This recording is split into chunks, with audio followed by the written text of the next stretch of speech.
अथ पञ्चदशोऽध्यायः। ब्रह्मोवाच अथ सा गर्भमाधत्ते वरागिं तत्पुरादिरात् सववर्धभ्यन्तरे हि बहुवर्षैः सुतेजसा। ततः सा समये पूर्णे वैरागीं सुषुवे सुतं महाकायं महावीर्यं प्रज्वलन्तं दिशो दश। तदैव च महोत्पाता बभूर्वुदुःख हेतवः जायमाने सुते तस्मिन् वराज्ञाः सुरदुःखदे। दिवि भव्यन्तरिक्षे च सर्वलोकभयङ्कराः अनर्थसूचकास्तात् त्रिविधास्तां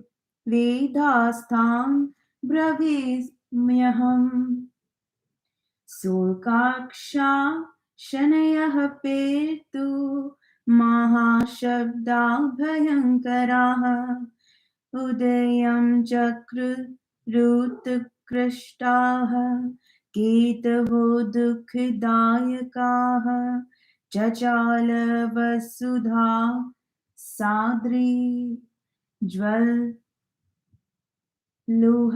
सकलादिशः चुक्षुभुः सरितः सर्वाः सागराश्च विशेषतः हुत्कारानिर्यन्धघोरान् खरस्पश्यौ मरुद्ववौ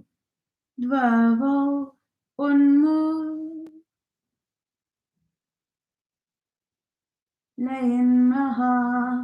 वृक्षान्वान्त्या निकोरजो ध्वजः सराह्योः सूर्यविद्वोस्तु मुहुः परिधयो भवन् महाभयस्य विप्रेन्द्र सूचकाः सुखहारकाः महीद्रवी वरेभिश्च निघराता भयसूचकाः रथेर्निर्यादतुल्याश्च जज्ञिरेव सरे ततः श्रगालोलुकटकारैर्वमन्त्यो मुखतो नलम् अन्तिग्रामेषु विकटं प्रणेतुरशिवा शिवाः सतस्ततो ग्रामसिंहा उन्नम्य शिरोधराम् सङ्गीतवद्रोदनवदव्य मुञ्चन् विविधान् रवान् खार्खारभसामत्ताः खुरैर्धनन्तोरसाङ्खराः वरुथ शस्तदातात पर्यधावनि तस्ततः खगा उत्पतन् निडाग्रा सभास्त्रीस्तमसाः क्रोशन्तो व्यग्रचित्ताश्च स्थितिपापूर्ण कुत्रचित् शुक्रन्मुत्रमकाशश्च गोष्ठैरन्ये भयाकुलाः बभ्रमोह स्थितिमापूर्णः पशवस्ताडिता इव गावोऽत्रस्य न स्रगतोहा बाष्पनेत्रा भयाकुलाः तु यदा अभवन् तत्र भयदाः पुयवर्षणः व्यरुदन् प्रीतमास्तत्र देवानामुत्पत्तिष्व विनानिलं द्रुमाः पेतोग्रहसुदं बभूवसे इत्यादिका बहुत्पाता जज्ञिरे मुनिसत्तम अज्ञानिनो जनास्तत्र मेनिरे विश्व सम्पल्वम् अथ प्रजापतिं तिर्नाम करोत्तस्यासुरस्य वै तारकेति विचार्यव कश्यपो हि महौजसः महावीरः सहसा व्यज्यमानात्मपौरुषः वव्रधेत यश्म सारेण कायेनाद्रिपा तीर्थिता अथोऽस्तारको दैत्यो महाबलपराक्रमः तपः कर्तुं जनन्याश्च ज्ञात्याचे महामनः प्राज्ञाज्ञ स महामायी मायिनामपि मोहकः सर्वदेव जयं कृतं तपोत्तं मन आदधे मधोर्वन मुपागम्य गुर्वाज्ञात् प्रतिपालकः विधिमूर्हिश्च विधिवत् पस्तेपे सुदारुणम् ॐ द्रव बाहुश्चैकपादो रविं पश्यन् स चक्षुषा शतवर्षं तपश्चक्रे दृढचित्तो दृढव्रतः अङ्गुष्ठेन भुवं स्पृष्ट्वा शतवर्षं च तादृशं तेपे तपो दृढात्मा स तारकोऽसुरराट् प्रभुः शतवर्षं जलं प्राशन् अञ्चतवर्षं च वायु भुक् शतवर्षं जले तिष्ठन् शतं च स्थिण्डिलेतपः शतवर्षं तथा चाग्नौ शतवर्षमधोमुखः शतवर्षं तु हस्तस्य तलेन च भुवं स्थितं शतवर्षं तु वृक्षस्य शाखमालभय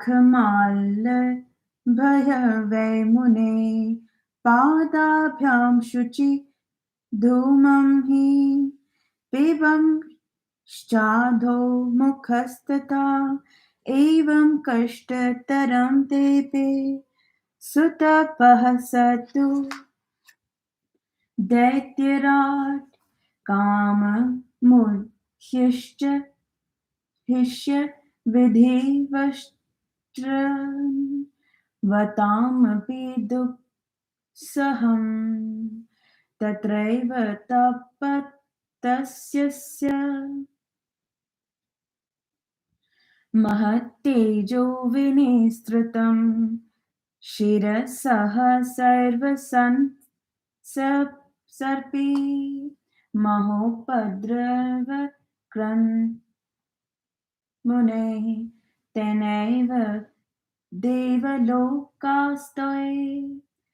दग्ध प्राया बभूविरे आभितो दुःखमापन्नाः सर्वे देवेश यो मुने इन्द्रस्य भवमापेदे धिकं देवेश रस्तदा तपस्य तद्यध्य काश्यत्वै मत्पदं दर्शयिष्यति अकाण्डे चैव ब्रह्माण्डं संहारे ययं प्रभुः इति संशयमापन्ना निश्यं नोपलिभिरे ततः सर्वेषु सम्मनन्त्रय मिथस्ते निर्जरशः मलोकमगं पिता दीना मां समुपस्थिताः मां प्रणम्य सुसंस्तूय सर्वे ते क्लिष्टचेतसः कृतस्वाञ्च लयो महान् व्रतं सर्वं न्यवेदयन् अहं सर्वं सुनिश्चित्य कारणं तस्य सद्धिया वरं दातुं गतस्तत्र यत्र तप्यति सोऽसुरः अवोचं वचनं तं वै वरं ब्रूहीत्यहं मुने तं त्वया त्रिवं नादेयं विद्यते तव इत्येव मध्युच्चः श्रुत्वा तारकः स महासुरः मां प्रणम्य सुसंस्तूय वरं वव्रेति दारुणं तारकुवाच त्वयं प्रसन्ने वरते किं साध्यं भवेन्मम अतो याचे वरं त्वत्तः शृणु तन्मे पितामह यदि प्रसन्नो देवेश यदि वरो मम देयं वरद्यं महां कृपां कृत्वा ममोपरि त्वया च निमृते लोके सकलेऽस्मिन् महाप्रभो मतुल्यो बलवानुन्नं न भवेत् कोऽपि वैपुमान् शिववीर्य समुत्पन्नः पुत्रः सेनापतिर्यदा भूत्वा शस्त्रक्षिपेन् महान् तदा मे मरणं भवेत् इत्युक्तोऽथ तदा तेन दैत्येनाहं मुनीश्वर वरं च दातृशं दत्त्वा स्वलोकमगमं द्रुतं दैत्योऽपि सवरं लब्ध्वा मनसीप्सितमुत्तमम् सुप्रसन्नतरो भूत्वा शोणिताख्यपुरं गतः अभिषक्तस्तदा राज्ये त्रैलोक्यस्यासुरैः सह शुक्रेण दैत्यगुरुणा जयामे स महासुरः ततस्तु स महादैत्यो भवत् त्रैलोक्यनायकः स्वाज्ञां प्रवर्तयामास पीडयन् स चराचरं राज्यं चकार विधिवत्त्रिलोकस्य स तारकः प्रजाश्च पालयामास पीडयन्निज्राधिकान् ततः स तराको दैत्यस्तेषां रत्नान् पाददे इन्द्रादिलोकपालानं स्वतो दत्तानि तद्यात् इन्द्रेणाय रावतस्तस्य भयात् तस्मै सम्पितः कुबेरेण तदा दत्ता निध्यानवसखयाः वरुणेन हयाः शुभ्रा ऋषिभिः कामकृत्तथा इन्द्रेणोच्चैश्रवा दिव्यो भयात् तस्मै समर्पितः यत्र यत्र शुभं वस्तु दृष्टं तेनासुरेण हि तद् द्रगहितं तरसानि सारस्त्रे भवो भवन् समुद्राश्च तथा रत्नान् यदुस्तस्मै भयान्मुने अकृष्ट पच्यासीत् पृथ्वी प्रजाः कामदुद्ध्या किलाः सूर्यश्च तपते तद्वत् ददुःखं न यथा भवेत् चन्द्रेस्तु प्रभया दृश्यो वायुः सर्वानुकूल्यवान् देवानां चैव यद् द्रव्यं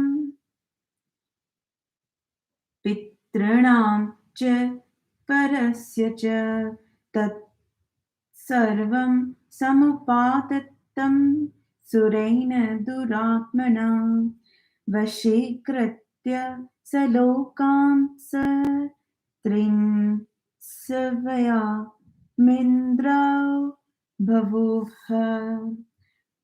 अद्वितीयः प्रभुश्चासि राज्यं चक्रे धृतं वशी निःसार्य सकलान् देवान् दैत्यान् स्थापयत्ततः स्वयं नियोजयामास देवयोनि स्वकर्मणि अथ तद्धादितो देवाः सर्वे शक्रपुरोगमाः मुने मां शरणं जग्मुर्नाथा अति विह्वलाः इति श्रीशिवमहापुराणे द्वितीयायां रुद्रसंहितायां तृतीये पार्वतीखण्डे तारकासुरपौरज्यवर्णनं पंचदशोऽध्यायः। ब्रह्मा जी ने कहा, उसके बाद प्राचीन काल में उस वरांगी ने गर्भ धारण किया। वह गर्भ अपने तेज से बहुत वर्षों तक गर्भ के भीतर ही बढ़ता गया। तदंतर समय पूरा होने पर उसने बहुत बड़े शरीर वाला अत्यंत शक्तिशाली तथा 10 दिशाओं को प्रकाशित करने वाला पुत्र पैदा किया। देवताओं को दुख देने वाले वरांगी के उस पुत्र के पैदा होते ही अनेक उत्पात होने लगे। हे नारद, स्वर्गलोक, भूलोक तथा अंतरिक्ष लोक में भयंकर एवं त्रिविध अनंतकारी उपद्रव होने लगे। भयानक शब्द के साथ उत्पात तथा वज्रपात होने लगे। अनेक प्रकार के दुखदायक धूमकेतु दिखलाई देने लगे।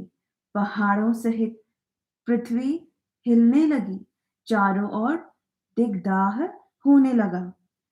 नदियों और समुद्र चलायमान हो गए।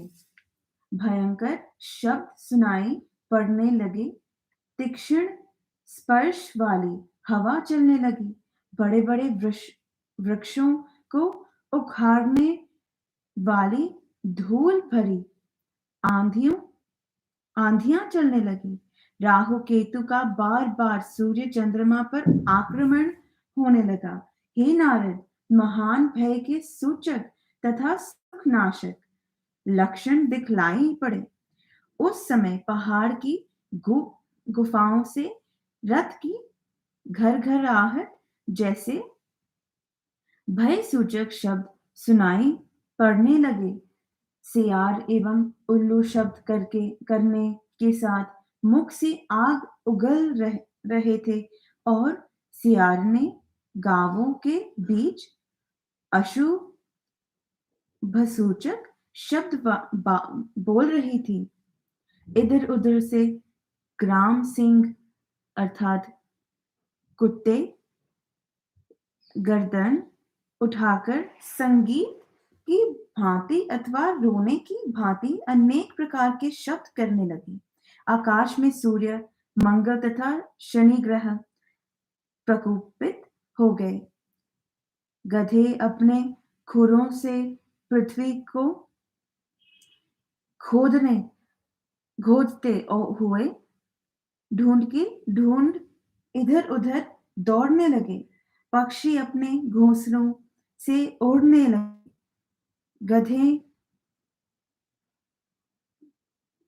घबरा गए, शब्द करते हुए भागने लगे। उन्हें कहीं शांति नहीं मिल रही थी। पशु अपने निवासों में तथा वन में डर के कारण मलमूत्र त्यागने लगे थे। वे इस प्रकार इधर उधर भागने लगे मानो किसी ने उन्हें मारा हो। गाय भी भयभीत हो गई। उनके रत्नों से रक्त निकलने लगा। भय से व्याकुल होकर उनकी आंखों से आंसू निकलने लगे। डरावने बादल पीप बरसाने लगे। उड़ने की इच्छुक देवताओं की प्रति में रोने लगी। बिना आंधी के पेड़ गिरने लगे। आकाश में ग्रहों का परस्पर शुद्ध होने लगा। हे नारद, इस प्रकार के अनेक उपद्रव उस समय होने लगे। अज्ञान जन समझने लगे प्रलय हो रहा था। उसके बाद प्रजापति कश्यप ने विचार कर उस महान बलशाली असुर का नाम तारक रखा। वह महावीर अपने बल पराक्रम को प्रकट करता हुआ पत्थर के समान ठोस पर्वतराज की भांति बढ़ने लगा। उसके बाद महान बल तथा पराक्रम से युक्त उस तारकासुर ने अपनी माता से तपस्या करने के लिए आज्ञा मांगी। फिर मायावी लोगों को भी मोहित कर देने वाले उस महामायावी तारक ने माता से आज्ञा पाकर सभी देवताओं को जीतने की इच्छा से तप करना प्रारंभ किया। गुरु की आज्ञा का पालन करने वाला वह तारक मधुवन में आकर ब्रह्मा को लक्ष्य करके विधि पूर्वक कठोर तप करने लगा। एक पैर से खड़ा होकर हाथों को ऊपर उठाकर अपनी दृष्टि सूर्य की ओर करके स्थिरचित होकर उसने 100 वर्षों तक तप किया। फिर अंगूठा भूमि पर टेक कर असुरों के राजा उस तारक ने फिर 100 वर्षों तक तप किया। 100 वर्षों तक जल पीकर और 100 वर्षों तक हवा पीकर, 100 वर्षों तक पानी में खड़ा होकर, 100 वर्षों तक भूमि पर खड़ा होकर तप किया। 100 वर्षों तक अग्नि में स्थिर होकर, 100 वर्षों तक नीचे की ओर मुख करके, 100 वर्षों तक हथेली पर खड़ा होकर। हे नारद, 100 वर्षों तक पेड़ की शाखा को पैरों से पकड़कर नीचे की ओर किए हुए मुख से यज्ञ के धूम का पान करके उस दैत्यराज ने अपनी इच्छा पूर्ति के लिए अत्यंत कष्टकारक तप किया, जो सुनने वालों के लिए भी कष्टकर प्रतीत होता था। इस प्रकार तप करते हुए उसके सिर से एक बहुत बड़ा तेज निकला, जो चारों ओर फैला, और हे नारद, जो महान उपद्रव कारक था, उस तेज से प्रायः सभी देवलोक भस्म होने लगे। हे नारद, उससे चारों ओर देवता तथा ऋषि दुखी हो गए। देवताओं के स्वामी इंद्र उससे अधिक भयभीत हो गए। यह जो आज तप कर रहा था, यह मेरे पद को छीन लेगा। यह शक्तिशाली आकार ही ब्रह्मांड का संहार कर डालेगा। इस प्रकार संदेह में पड़े हुए वे देवता किसी बात का निश्चय नहीं कर पाए। उसके बाद वे सब देवता तथा ऋषिगण आपस में मंत्रणा करके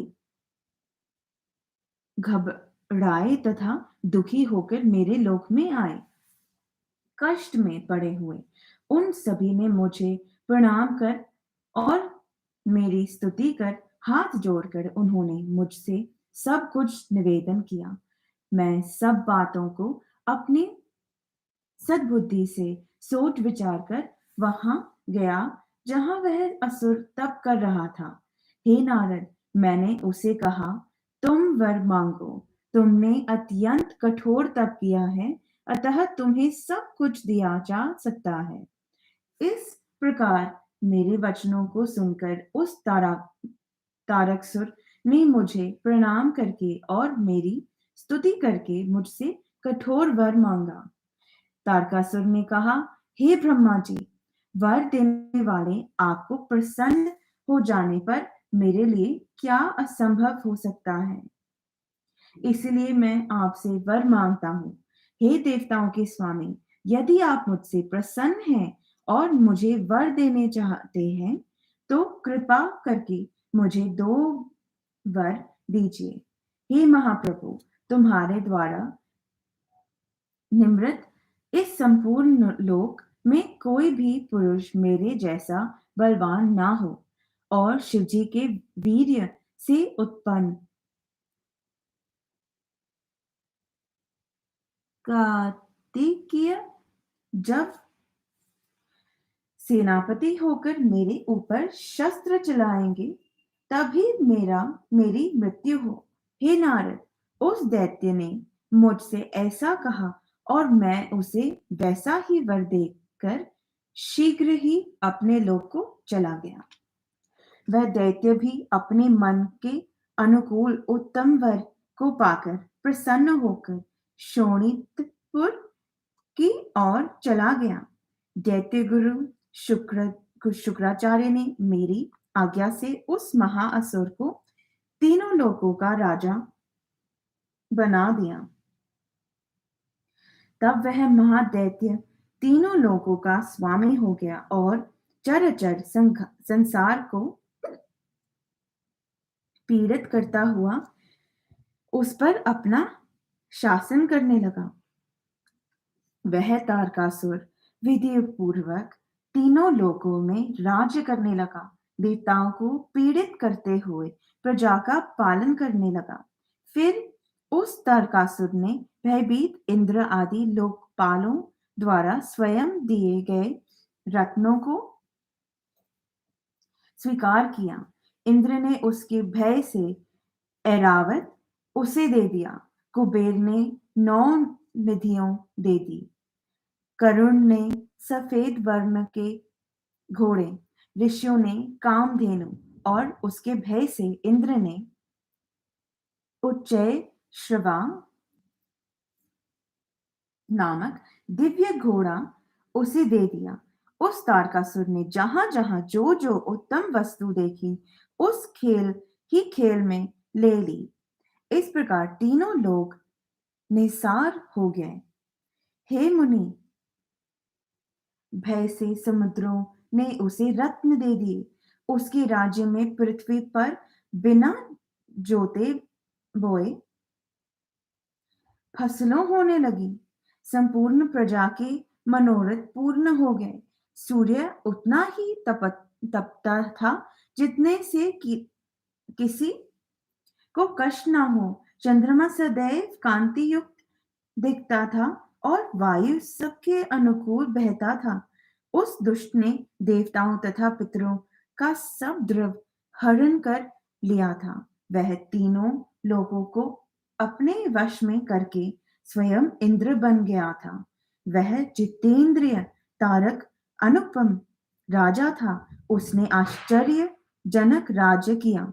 सभी देवताओं को हटाकर उन स्थानों में तारकासुर ने स्वयं उन कार्यों में दैत्यों को नियुक्त कर दिया।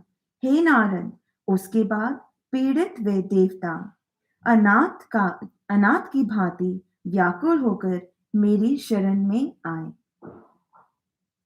इस प्रकार श्री शिव महापुराण में तारकासुर तप तथा राज्य वर्ण नामक 15वां अध्याय समाप्त।